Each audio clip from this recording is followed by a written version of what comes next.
we run businesses, we know that there are going to be unpredictable disruptions and threats and challenges to running any business. And what do we do in the face of those challenges and disruptions? Do we ignore, do we avoid, or do we sort of just run away from it? In my time working with businesses and senior leadership teams, what I've discovered is actually the biggest threat to progress and growth and development is often the internal conflict and the internal tensions and the poor communication between team members or even in the boardroom. Internal conflict on its own is harmful enough. And when you combine that with external threats and pressures, it becomes a real existential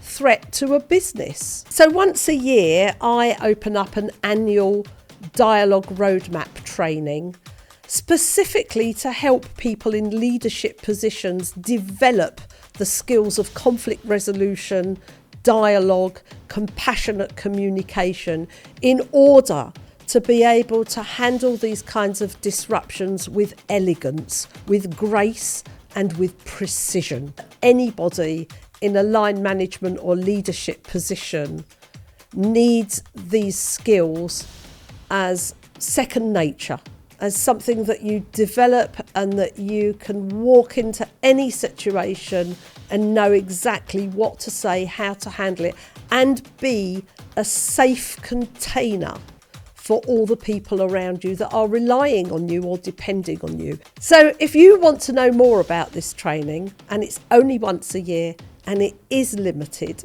click the link on the show notes below the episode if you're listening on audio.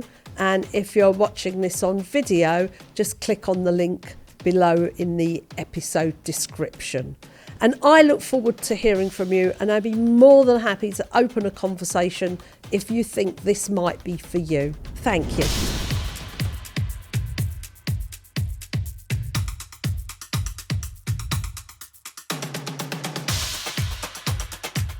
And in this episode of All Things Conflict, I really wanted to do a wrap up on the last series where we've been talking to CEOs, directors, leaders, leadership, non-executive directors. And as I reflect on all the guests we had, I really get this sense that one of the key messages was about slowing down and listening.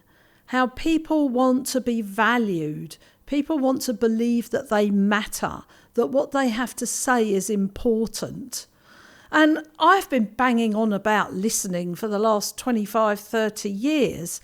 And yet, the truth is we very rarely listen fully, presently and promptly to people in a way where they trust that they've actually been heard and, more importantly, honoured. So I've recognised that listening actually is an art. And, most of us are amateurs in our conversations. And let me qualify that. When I went to school, I was taught English language, which was the technical side of the language, where to put my commas and how to spell properly. And I was also taught English literature, which is the art of the language. But nowhere were there any lessons in how to have a conversation with another human being, especially when emotions are involved. So how did we learn to have conversations? We picked it up. We improvised. We heard our parents. We watched TV and other entertainment. We heard it from our teachers at school or our religious leaders. And actually, when you take a deep dive into that, into this kind of learning how to have a conversation on the hoof, what I realised is that in our society, we are highly invested in a debate model of conversation. So if you take things like academia, science, the law, our government, theology, the military, they're all invested in having a debate. And those are probably the right containers for that kind of conversation.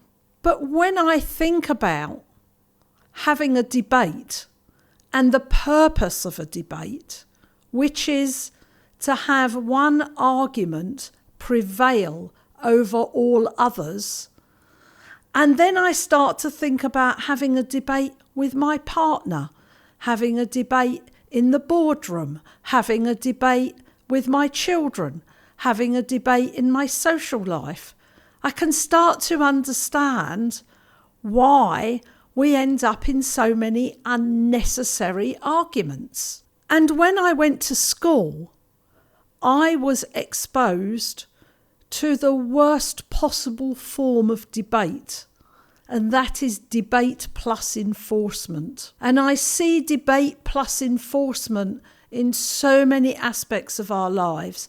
I see debate plus enforcement in the workplace. I see it in leadership. I see it around the board table. I see it at home. I see it in our parenting. And this is a very sad way to live. So what's the remedy? And the remedy is dialogue. And this is why I created the dialogue roadmap. Because we're not only having to learn how to have a dialogue, but we're also having to unlearn our debate model of conversation that we are so attached to. So what is a dialogue? In a dialogue, we accept that every person who is party to the conversation has a piece of the answer, has a piece of the solution, has a piece of the outcome. And necessarily this requires us to listen to each other first. And when I talk about listening, what I mean is hearing the other person in the way they want to be heard. And that takes some practice because we're so used to hearing people through the filters, assumptions and presumptions and judgments that dictate our life and our positions. So it's been really interesting to hear my guests talk about listening, talk about slowing conversations down, talk about taking the time to build a quality of connection. And I hope that you've been able to listen through these conversations and start to really take on board what that would mean. What would it mean in our society, in our workplaces, in our businesses, in our homes? What would it mean if we were truly to listen to each other and build connection before we start to work out what are the remedies to the problems that we're trying to solve? Thank you.